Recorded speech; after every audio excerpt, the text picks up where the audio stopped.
자, 여러분 오늘 배울 내용은 문벌귀족 사회가 어떻게 변화하고 그리고 이 이후에 벌어진 무신정권에 대해서 알아볼 거예요. 간단하게만 알아볼게요. 왜냐면 우리가 여러분들의 발표 수업으로 다 알아본 내용이라서 간단하게만 알아보도록 할게요. 먼저 처음으로 문벌 지배체제의 동요에 대해서 알아볼게요. 자, 고려 중기로 넘어갔어요. 중기에 넘어가면 문벌 귀족들이 권력을 독점하고 백성의 고통이 심화됐다고 했는데, 이 문벌 귀족이 어떤 사람들이냐에 대해서 먼저 알아봐야 되겠죠. 이 문벌 귀족은요, 고려 초의 호족이나 그리고 육두품들이 이 문벌 귀족의 근간이 되는 사람들이에요. 이 사람들이 음서, 과거를 통해 진출을 했는데 특히 음서를 통해서 관직을 독점하는 거예요. 게다가 얘네들은 문제가 뭐 있어? 처음에는 유학적 지식으로 됐다고 쳐도 무슨 문제가 있는 거야? 자기들끼리 결혼을 어떻게 하는 거야? 자기들끼리만 해. 이걸 무슨 얘기라고 하면 폐쇄적이라고 하죠. 자기들끼리 결혼을 하니까 그 문벌 귀족이 그 문벌 귀족이고 새롭게 등장하는 사람들이 없는 거지. 근데 항상 말하지만 이렇게 고인물들은요, 이 물이야 연못이야. 연못 보면 물이 고여있지. 얘네들이 깨끗해? 노로동동 하잖아. 이렇게 노로동동 하잖아. 그치? 고인물은 썩기 마련이죠. 그래서 문벌 귀족이 어떻게 변화가 되는지 볼게요. 자, 대표적인 사건이 이자겸의 난이 있어요. 자, 이자겸이란 사람을 알아봐야 돼. 여러분들 다 알고 있겠지만 이자겸은요, 외척이야, 외척. 외척이 뭐냐? 왕의 외가라고 보면 되겠죠. 왕의 외가로 인종에 인종이 있어. 이 인종의 어머니, 엄마. 인종의 엄마는 이자겸의 뭐예요? 딸이야, 딸. 근데 여기에 만족하지 않았어. 그러니까 인종에게 딸을 또 시집을 보내요. 딸. 그러니까 이자겸이 뭐라고 했어? 인종의 외할아버지이자 장인어른이 되는 사람이란 말이야. 그러니까 어떤 게 무소불위의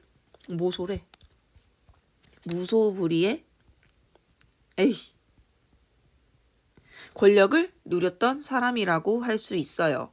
자, 이런 이자겸은 경원 이씨예요. 이 경원 이씨들이 권력을 독점을 하고, 좀 자꾸 생각을 해보니까, 나 왕도 할 수 있을 것 같아.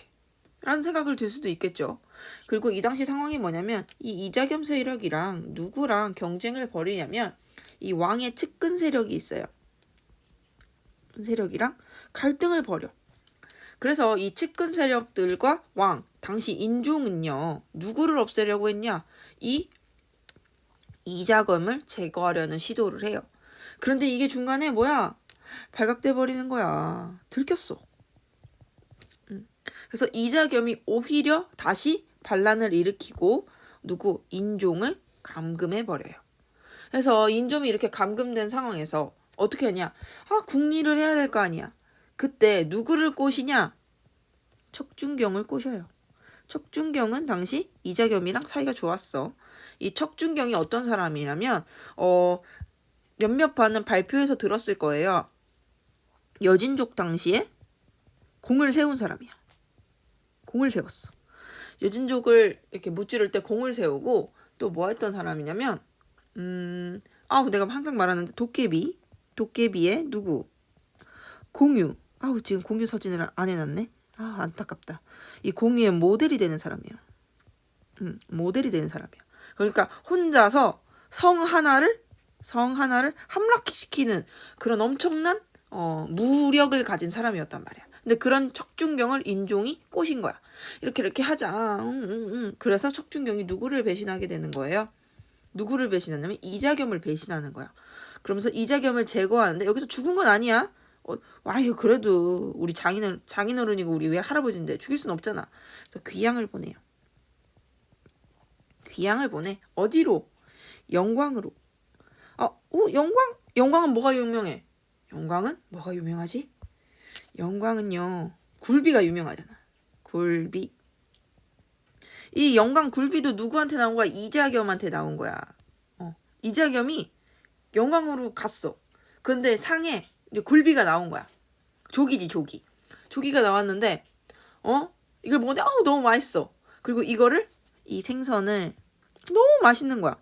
이 생선을 왕한테 바치면서 뭐라고 했냐? 나는 굴할 수 없다. 나도 여기에 있으면서 나는 굴하면서 살지 않을 것이다. 그래서 이게 굴비가 된 거야. 굴하다. 비는 아닐 비야. 그러니까 굴하지 않은, 굴비의 이름이 아주 멋있지? 그냥 그런 뜻이에요. 여기까지 하고. 자, 그래서 이자겸의 난의 결과, 왕실의 권위는 하락이 되었지. 아니, 하락이 될 수밖에 없지. 왜냐면 이때 왕궁도 다 타고 왕권이 약화가 돼요. 어쨌든 신하에 의해서 어떻게 된 거야? 감금이 되는 상황이 벌어졌던 거죠. 그러니까 왕실의 권위는 하락이 되고 문벌사회의 붕괴는 더더욱이나 심해지게 되는 거예요. 그럼 이런 상황에 등장한 사람이 또 있다. 누구? 묘청이란 사람이에요. 묘청은 뭐야? 항상 그리는 그림 있죠. 내가 항상 그리는 그림. 짠. 뭐야? 아이고, 머리가 없어. 이거 뭐야? 승려야, 승려. 이 승려분께서는 어떤 상황에 등장을 하게 되셨나? 아까 말한 것처럼 문벌 귀족의 정치 독점이 돼 있어. 자기들끼리 다 해먹는다고 했지. 대표적인 사람이 이자겸이 있었어요. 그리고 당시에 금에 대한 4대 외교를 두고 지배층 간 대립도 있었어. 자, 이 금나라에 대한 4대 외교를 받아들인 사람은 또 누구였어? 이자겸이었잖아. 이걸 두고 아니다. 이제 더 이상 이러면 안 된다라는 사람이 있고, 그래도 우리가 인정을 해야 되지 않을까? 라는 사람이 있었을 거 아니에요? 자, 이거는 정치적인 상황이죠. 자, 그러면 문화적으로는요, 풍수지리설이 유행을 해. 풍수지리설. 풍수지리설은 뭐야? 지덕, 이런 땅의 기운에 따라서 사람의 길흉화복, 기쁘고 슬프고 잘 안 되고 이런 게 결정된다 했던 게 풍수지리설이지. 자, 그래서 이게 유행이 돼서 묘청이요, 이런 건의를 드려. 누구한테? 당시 정지상이라는 신하도 같이 해요. 묘청이 누구한테? 인종한테 건의를 드리는 거야. 우리가 지금 이렇게 힘든 것은 뭐 때문이다? 개경에 지덕이 쇠했기 때문이다. 안 좋아졌기 때문이다. 때문에 우리는 뭐를 해야 된다? 서경으로 천도를 해야 된다. 그리고 그렇다면 어떻게 될 것이다? 금국들, 금나라 같은 애들을 정벌할 수 있고 얘네들이 다 우리한테 조공을 바칠 것이다. 그럼으로써 뭐가 될 거야? 황제국으로 말해야 되고 우리도 연호를 써야 합니다. 라고 묘청이 주장을 해요. 그래서 이런 서경천도 계획을 실제로 인정이 수용을 해. 그래서 서경에 대화궁을 짓죠. 그런데 이거에 대해서 어떤 사람들이 반대를 하겠어? 이거 너무 싫어! 하는 사람들이 등장하겠지. 그게 누구야? 개경에 기존에 있던 그런 문벌 귀족들. 대표적으로 누가 있을까? 대표적으로 김부식이 있어요. 이런 사람들이 반대를 하는 거야. 그런데 이 대화궁을 짓는데 갑자기 마른 하늘에 날벼락이 쳤네? 그래서 어떻게 되는 거야? 불이 막 나. 이걸 보니까 이 김부식 같은 사람들이 뭐라고 하는 거야? 이것 보세요. 폐하, 이것 보세요.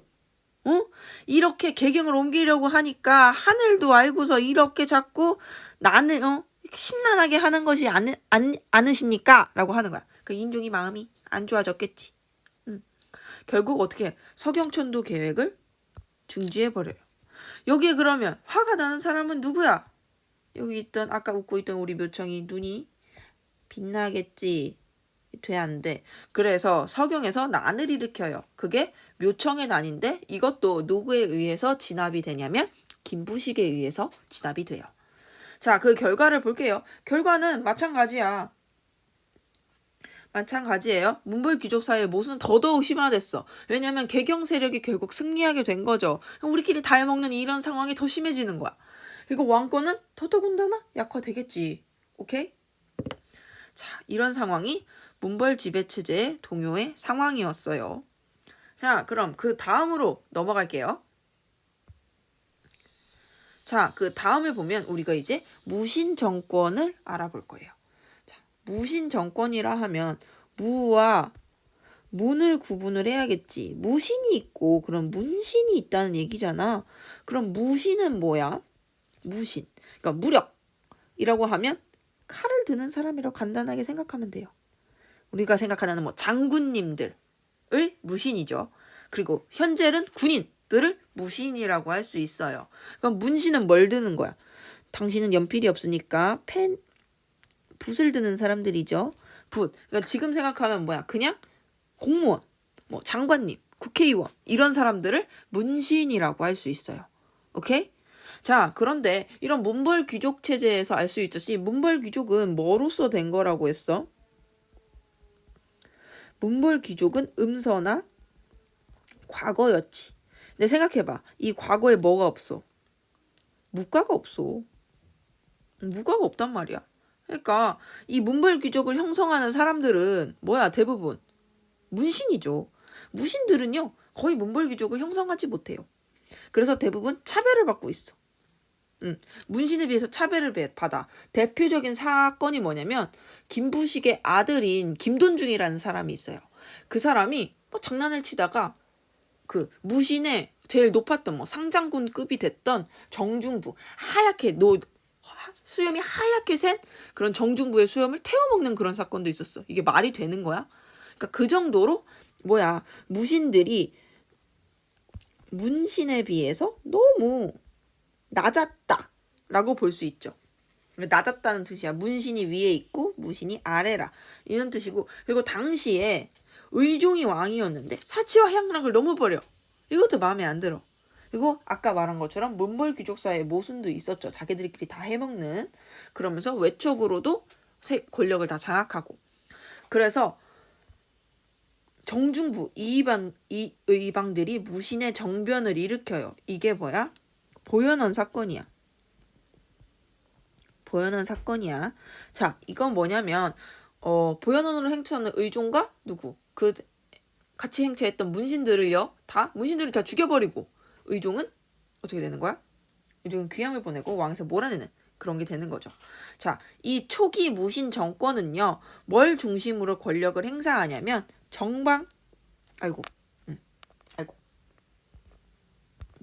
정방이래. 중방을 중심으로 권력을 행사를 해요. 자, 정방과 중방이 이름이 헷갈릴 수 있어. 자, 중방 같은 경우에는 원래부터 있던 애들이에요. 원래 고려 초부터 있던 무신들의 회의기구야. 그런데 무신 정권 초기에는 누구 하나 이렇게 딱 잡았다고 보기가 되게 권력을 잡았다고 보기에 되게 힘든 시기였어요. 그러니까 내가 뭘 새로 만들고 이러기에 힘들었어. 그래서 기존에 있던 기구를 이용했다고 보면 돼요. 근데 이런 무신들이 반란을 일으키니까 여기에 대한 반발도 일으켰겠죠. 반발이 일어나. 그게 김보당의 난과 조이총의 난이 있어요. 그냥 김보당의 난, 조이총의 난 정도만 기억을 해주면 될 것 같아요. 김보당은 뭐 동분명 병마사야. 그리고 조이총은 서경 유수죠. 자, 얘네들이 무신 정권에 대항해서 군사를 일으켜. 이것뿐만이 아니라 또 뭐가 있냐면 교종승려의 난이 있어요. 자, 교종승려들도 난을 일으켰단 말이야. 그래서 봐봐. 얘들이 교종이잖아. 실제로 이런 무신들은요. 그래서 교종을 탄압하고요. 뭘 더 좋아해? I love you? I love you 선종. 그래서 불교로 넘어가면 우리 뭐 진울 이런 사람들이 나왔을 때 진울을 이렇게 지원을 해줬던 게 최후, 그러니까 최씨 무신 정권이었어요. 자, 여기까지 해서 무신 정권 봤고요. 이제 누구로 넘어가? 우리가 잘 아는 최씨 무신 정권이 등장해요. 자, 정중부, 이의방, 이의방, 정중부, 경대승. 이의민으로 넘어가는 그 무인 무신 집정. 집정이라고 하는 건 그냥 무신의 지도자를 집정이라고 했어요. 이런 넘어가는 와중에 이걸 정리한 사람이 있어. 그게 누구야? 최충원이에요. 최충원이 등장을 하면서 이 이후부터는 최충원의 아들이 집권을 하게 되니까 최우, 최항, 최의로 넘어가는 이 시기를 최씨 무신 정권이라고 해요. 자, 그럼 이제 최충원에 대해서 알아볼게요. 최충원은요, 이제 무인 집정이 됐어. 그러면서 나는 남들과는 달라. 나는 정말 좀 바꿔볼 거야. 해서 봉사 10조를 제안을 해요. 당시 왕이 누구냐면 명종이에요. 제안을 해. 그러니까 혼란의 극복을 위한 개혁 방안을 제시를 했지. 뭐 필요 이상의 관원은 필요 이상 필요 없어. 그리고 토지 점유? 야, 그것도 바꿔야 돼. 그리고 왕의 정전은 연경궁으로 옮기자. 이런 얘기를 해요. 근데 실제로 얘네들이 개혁을 했냐 안 했냐? 했냐 안 했냐? 안 해. 안 한단 말이야. 안 해요. 그냥 허울 뿐인 거야. 자, 그래서 실제로 무신 정권 시기에 반란도 많았고요. 민란도 많았고 농장 같은 것도 많이 되고 농장이라면 자기 소유지 아주 넓은 땅을 소유하고 있으면서 거기다 세금 다 걷어먹고 자기들이 잘 먹고 잘 사는 그런 게 농장이라고 생각하면 돼요. 그런 것도 있고. 그럼 실제로 뭐 달라지는 건 없었어. 일반 사람들에게는 뭐야 그냥 지배계층이 달라졌지만 우리한테는 수탈하는 사람들이 똑같은 그런 상황이에요. 자, 그러면 지배기구를 볼게요. 뭐를 설치하냐면 교정도감을 설치해요. 자, 최고 정무기구야. 최고 정무기구로서 그래서 중방은 없어지는 건 아니고 약화되겠죠. 자, 이 최고 정무기구로서 뭘 하는 거예요? 반대 세력으로 다 지워버려. 없애버려. 그러니까 인사, 재정, 감찰 모든 걸 다 하는 거예요. 그게 교정도감이에요. 자, 이 교정도감의 수장을 뭐라고 하냐면 교정별감이라고 해. 그럼 누구 했어? 최충원이 교정별감이 되겠죠. 그리고 도방을 확대해요. 이 도방은 확대, 부활이라고 할 수도 있는데 이 도방은 누가 만들면 경대승이 만든 사적 무장 집단이야. 근데 이거를 최충원이 다시 부활시키고 더 확대하는 방향으로 나아가요. 그래서 아까 말했던 것처럼 또 많은 토지의 노비 차지. 봉사 10조가 의미가 있다 없다? 없었다라는 걸 알 수 있죠. 그 다음에 최우로 넘어가요. 최충원의 아들이죠. 한 게 많아. 자, 최충원은 교정도감을 설치했지만 최우는 정방을 설치했다. 이 정방의 기능이 중요해요. 모든 관직에 인사권을 담당해요. 그러니까 인사 기능이 다 어디로 넘어가는 거야? 정방으로 넘어가요. 이걸 근데 어디다 설치하냐면 최후의 하우스, in the house, 집에다 설치를 하는 거야. 그러니까 뭐야 지가 왕이요? 집에다 이런 걸 둬? 약간 이런 느낌이지. 왕처럼 뭐 되는 거야? 자기 맘대로 이런 정치를 쥐락펴락 했던 상황이에요. 그리고 하나 더 서방을 설치해요. 정방과 서방. 아이고 I'm sorry. 여기 서방 들어갈 게 아닌데. I'm sorry, but I can't. 몰랐어. 자, 여기엔 뭐야? 삼별초를 설치했다고 하는데 실제로 설치한 건 뭐야? 실제로 설치한 건 야별초예요. 이 야별초가 확대가 돼서 삼별초가 되는 거예요. 알겠죠? 이 삼별초 같은 경우에는 몽골에 침입해서 더 자세하게 배워볼 거예요. 자, 그리고 마지막으로 아까 내가 잘못 말한 서방이 있죠. 이 서방은 생각해봐. 무신들이 다 정권을 장악했어. 무신들은 말이야 뭘 했던 사람이야. 칼을 들고 다녔던 사람이야. 칼로 흥한 사람이지. 이런 사람들이 문서 작성을 잘했을까 얘들아? 힘들 것 같지. 힘들지. 그래서 문신을 등용해서 외교 문서 같은 거 작성하게 하고 나의 비서로서 이용을 했던 거예요. 그게 서방이야. alright? 이해 갔나? 자, 여기까지 해서 무신 정권을 봤고요. 마지막으로 농민 천민의 난을 볼게요. 자, 무신의 권력 다툼, 무인 집정들이 계속해서 바뀌어갔죠. 정중부 의방, 경대승, 이의민, 그 다음에 최충원으로 이어갈 때 그 혼란이 있잖아. 그러니까 중앙에서 너무 바쁘니까 지방은 신경을 쓸 수가 없는 거야. 약간 신라 하대에 보면 중앙이 계속 왕권 다툼으로 정신이 없었죠. 그래서 지방을 신경을 못 썼잖아. 그거랑 똑같은 상황이에요. 그래서 지방 통제력이 약화가 됐어.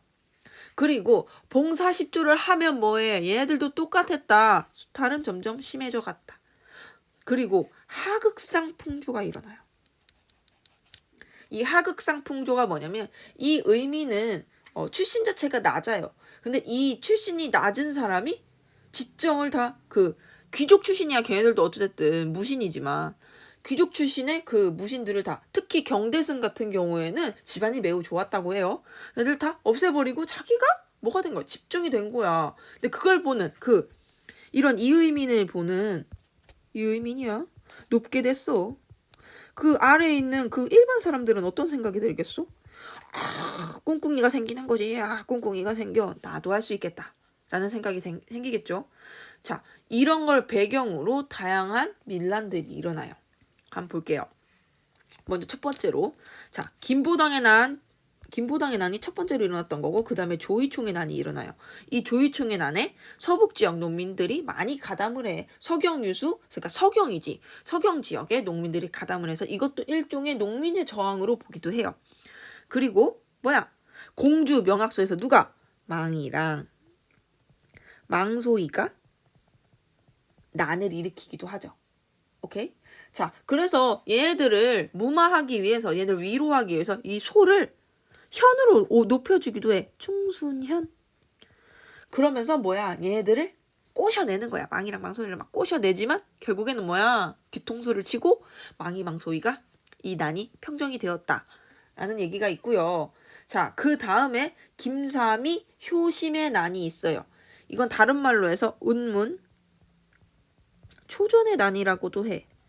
자, 운문은 청도고요. 초전은 밀양이야. 거기까지 그냥 기억을 할 필요까지는 없을 것 같아요. 자, 그래서 이것도 차례야. 이게 그 다음이고, 이게 세 번째, 이게 네 번째겠죠. 자, 그 다음에 삼국 부흥운동은 잠깐 넘어갈게요. 잠깐 넘어가고, 뭐가 나오냐? 천민의 난이 있지. 우리가 아는 누구? 만적의 난이 있어요. 자, 만적은 누구냐 하면 최충원의 산호비야. 그런데 이런 상황을 보니, 지금의 이런 정치 상황을 보니 우리가 충분히, 아니 우리랑 너희들이랑 뭐가 다르냐? 같은 사람이지 않냐? 국가 안에 이 왕후 장상의 씨가 따로 있냐? 라는 얘기를 하는 거야.